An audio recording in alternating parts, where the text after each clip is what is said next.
guys, welcome to this episode of the Trainer Feed. We are your hosts. My name is Angel Sanchez. We have DB, David Bravo. What's up? And JD, Jacques Delager. What's going on, everybody?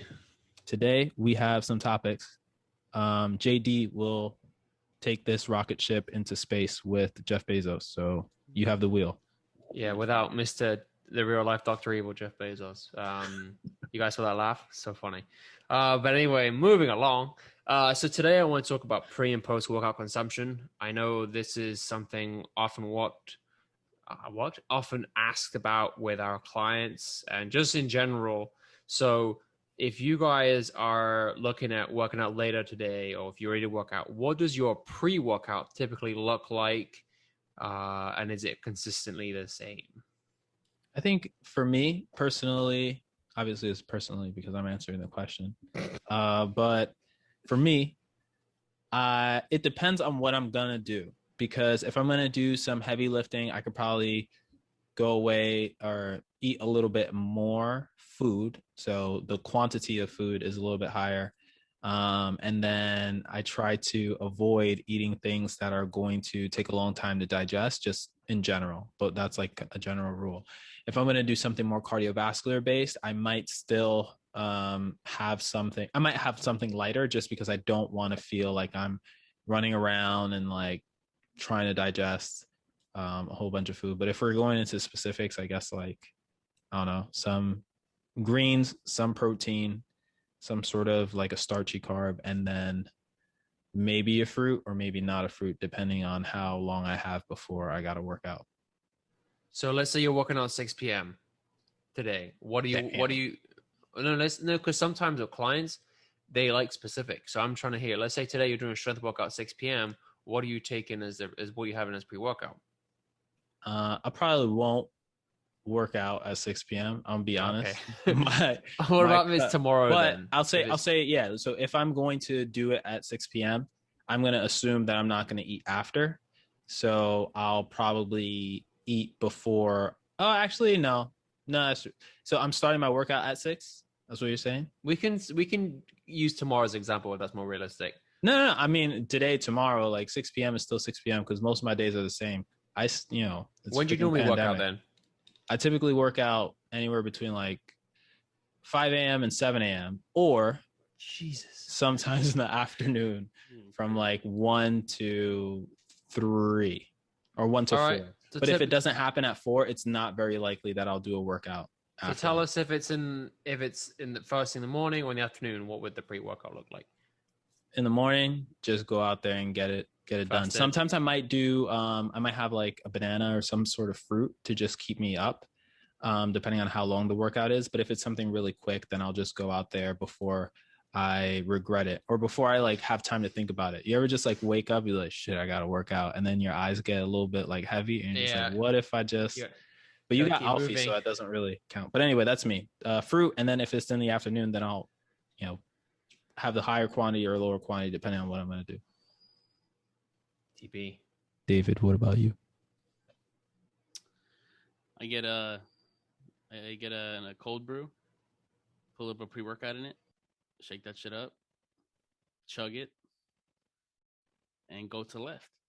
No, I did that once. I don't recommend it. It's scary. Depending on how my day looks, like if I were to eat before my workout, I would try to eat at least an hour or hour and a half before, and that'd be like a couple rice, some veggies, and chicken or something, or ground beef. If I don't eat anything before my workout, then I would try to my best to eat like within an hour after my workout.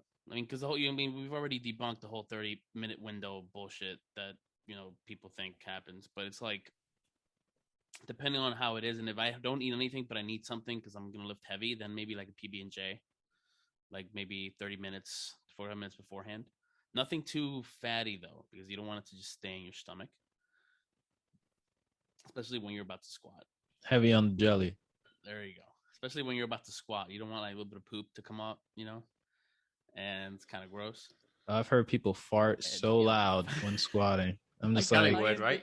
My client did that a couple weeks ago. Brian's done that many times. That's not And when human. they came out, he's like, he was like in the bottom of the squad. He's like, and he's like, oh shit. Yeah. Hey, he I- finished the lift. He got back up. I was like, dude, don't worry about it. Give me 3 more. That was your client? Yeah, my client. Oh, that's funny. But yeah, no, it depends. Maybe like the day before a really heavy max out like squat or deadlift session, I would probably have a little more carbs than I usually would have. But I try to keep it, constant. If I were to work out in the morning, then I would just go fasted.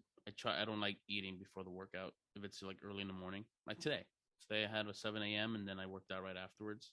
But if it's my afternoon, then I would try to have something before that. I have a side story. Can I Let's say a hear side it. story? Yeah, All right. I was listening to a podcast, the Joey Diaz's podcast. Again, it's very vulgar, very whatever, but he's a comedian. And one of the things he was saying to his buddy, he was like, I don't forget nobody who ever made me a sandwich. Those were some very special people to me in my life.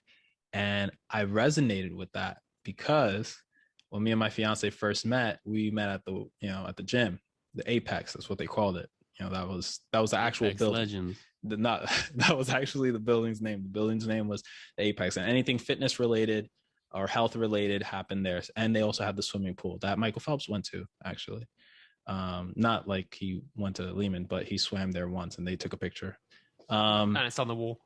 It's definitely on the wall. It's famous. But yeah, so we worked out, and after the workout, I was getting done in the locker room. She had already, did her thing in the locker room. And so we were waiting for our friends to come out of the locker room. And then she was like, hey, I made a sandwich. Do you want some?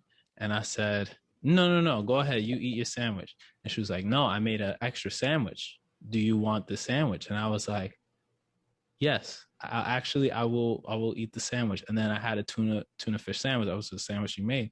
It was very good. And I was thinking in my head, I was like, damn, it feels so special. Like, it's silly, right? We're laughing. We're just like, what the fuck is this guy talking about? But like, you finish a workout, somebody made you a sandwich, and it's just hitting that spot, right? You just finished your workout, you're done, you're tired, you're exhausted, like, damn, I got to commute home. It's going to take like 45 minutes to an hour, I got to do this, got to do that. And then somebody's just like, sandwich for you. And then, it's just very dear people in my heart. But so when you said PB&J and you said, the little sandwich, whatever, I was like, damn, like those sandwiches really hit. They really hit home. Anyway. That's what I have when I'm competing. Right after weigh-in. Yeah. PB&J. Anyway. I think food is an integral part of a relationship, though. I know that wasn't the theme of the topic, but I know that if someone hooks me up with food for an occasion, or just general, like if you've walked out, or if you've maybe it's been a long day or something, if someone hooks you with that, I treasure those people because they obviously know, I don't know, I'm always eating, so they know that's how I am. Like when we ever go to, what's up? That'll be good food. It's always good food. Unless you're like starving after a workout, you eat anything, right? I'll eat cardboard if I had to, but especially this guy. All right, Jacques It'd be cold beans. Cold beans. Yeah. Mold. No, I put mold in the smoothies. Actually, get it right. Is it different? Yeah. I have a moldy mango if you want it. Send it over. I'll have it. I don't care. I wash it off. I'll have it. In the All the smoothie. Vegemite in it. Nah, that's different. I don't put that. But with the do you remember that side story, Angel? We probably mentioned this story already. There was a cookie box in the trainer room. Oh yeah, we told the story already. We did tell the story. Yeah. All right, maybe we won't brush it up. You could tell the story again. All right, long and short, it was like a box, right? And it was see-through, so you could see it was cookies. But no one cookies. Is that what it was? Yeah. And no one wanted to break the seal, so everyone would just put their hand by the side of the box, take one, assuming the person who brought them wouldn't notice the seal hadn't been broken, even though the quantity of cookies kept decreasing by the hour. So I can't remember how many I crushed, but I remember Mike would bring them in and he would say, no, just have self-control. And I'm like, I mean, there's like imagine if you had an hour to kill in there and there's a box of cookies on the counter. That's a struggle bus hour. But I guess I should segue to You guys kind of touched on it a little. Oh my god, cookies! I will not go there. What about David talked a little bit about post workout. Angel, what about you of post workout? You still allowed for the cookies? Well, I'm thinking because I have one friend in my life that has the same sort of relationship with sugary stuff that you do with cookies, Oh, yeah. because it's insane. Like, I've seen the way that you eat the cookies, and I've seen the way like you attack it. It's completely different than everybody else. Like, some people might just be like one here, one there. He'll take like a stack, like a handful of cookies, and just crush them. And I have another friend that's like that with like sugary stuff. Like, he'll like Twizzlers, Sour Patches. He doesn't like certain Sour Patches though, like the yellow ones or whatever. I don't know what that's about, but like he'll just like crush it. And if it's around him, he's just like, let me get one, let me get two. Now fuck that, let me get three, let me get the bag. That's and how it's I just am. like, that's how Jacques is. And it's very funny because it reminds me of my friend. Well, that was at that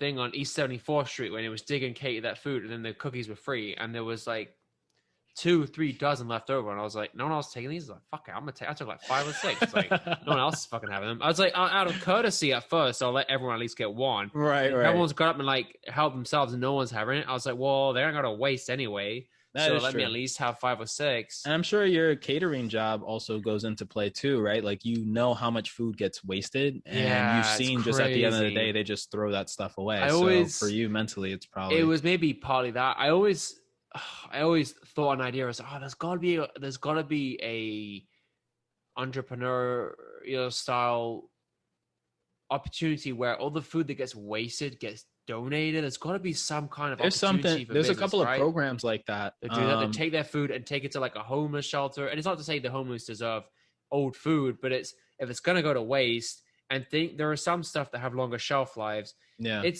even goes to back to the composting. Now our trash doesn't really smell because there's not old banana skins and old fruits and whatever in there, right? It's just I don't even know what you put in there, like a bit of No, dust. my freezer smells. No, just kidding.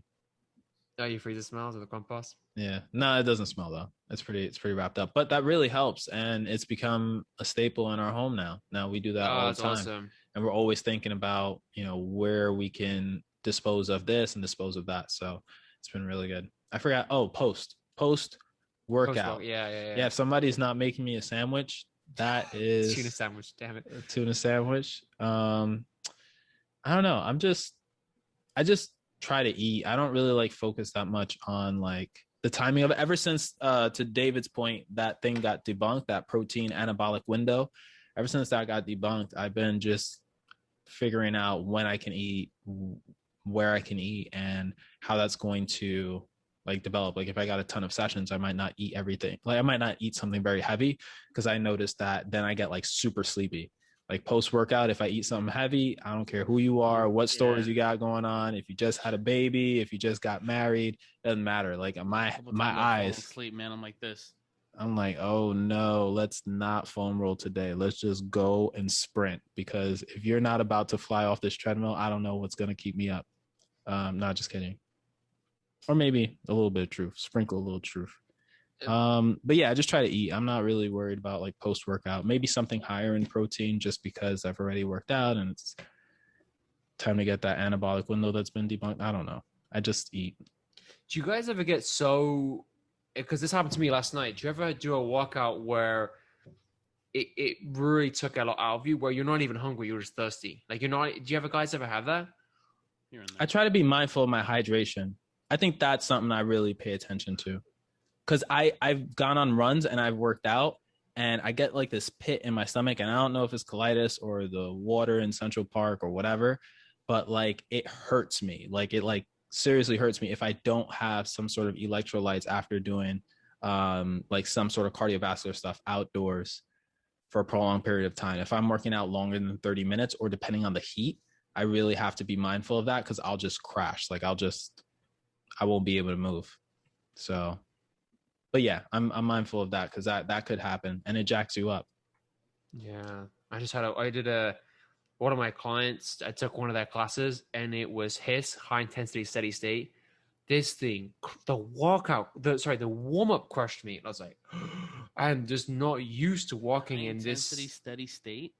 Yeah, so it's never, I wouldn't say not heavy, but it's hard, but it's just with very little rest and you're doing a lot of moving. And it actually was humbling but really good for me because I don't work at that heart rate often.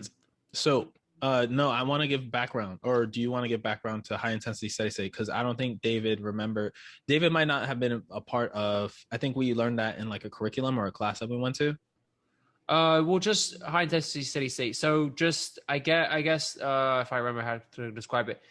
So everyone thinks HIIT, right? Everyone thinks high intensity intervals, but that is very specific with a specific amount of time under work and a specific amount of time under rest. But people don't adhere to it. But HISS really is. I think LISS is what we really learn about in the curriculum. But HISS, right, is just the higher intensity and just it being with very little amount of breaks, but you're just staying in a higher heart rate zone, I think, really for longer periods of time with very minimal rest. Yeah, the idea or the concept was just that in group fitness classes, a lot of people advertise it as HIIT or high intensity interval training.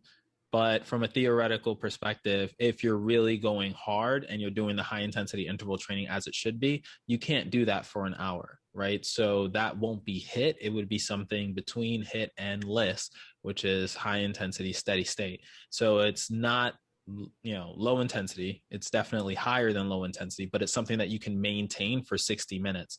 Because as we know, if you're going to sprint, you can't sprint for an hour. That just doesn't happen. You can sprint in bursts. Yeah, you can sprint in bursts, but you can't sprint for an hour. So that was just the breakdown of the categorization between HIIT, HISS, and LISS. Sorry, I didn't want to detract. No, that was pretty much it. But just that was a very good breakdown of it. But that was pretty much what the workout was, and I think it just made me realize that I stick too much into one style of training. And to tell you the truth, this last 2 weeks, so I've been a bit bored of being the trainer as myself and telling myself to do this exercises and that. So to break it up, I've been doing a lot of classes online or in person, just because I do like, sometimes we are trainers. So sometimes it is nice to have someone else tell you what to do and to just not even think how you're going to walk out. And then it also goes the accountability of having a trainer that's similar with online or in classes, that you're going to be doing exercises you might not want to do, right? There's a lot of stuff that I can try and make myself do, but I'm not doing if I'm by myself, I'm not with a coach or in a class. So there's that aspect of it too. And just sometimes it's the reason why I brought up the pre and post workout was because timing is everything. Sometimes when you mention working out first thing in the morning, that's ideal because you don't have to worry about, oh, I ate breakfast at 8. I probably shouldn't work out till 10. Oh, but I have a client at 10. Then I have clients until 12, 12:30. But then I'm hungry again. But then when am I working out? So sometimes working out fasted and getting it done earlier in the day does help you for a bit more of a smoother process in terms of when to eat. So I do relate to that as well. If I can work out fasted, it helps me have a better rhythm in the day. Because if you're, like you mentioned, 6 p.m., if you were to work out then, in theory, you probably shouldn't eat past like 4-ish. It depends what you eat. So, but to each their own. Yeah, back in the day, I can definitely see that happening. But right now, just the way my lifestyle is set up, it's not going to happen. But that used to happen all the time. Like you got a 7, a 6 just canceled. You haven't worked out today. It's like, all right, now you got to do something. Yeah. But let's wrap it up. All right, wrap it up. Let's go, guys. All right. Snacks. See you in a lot later, guys. Bye. See you guys.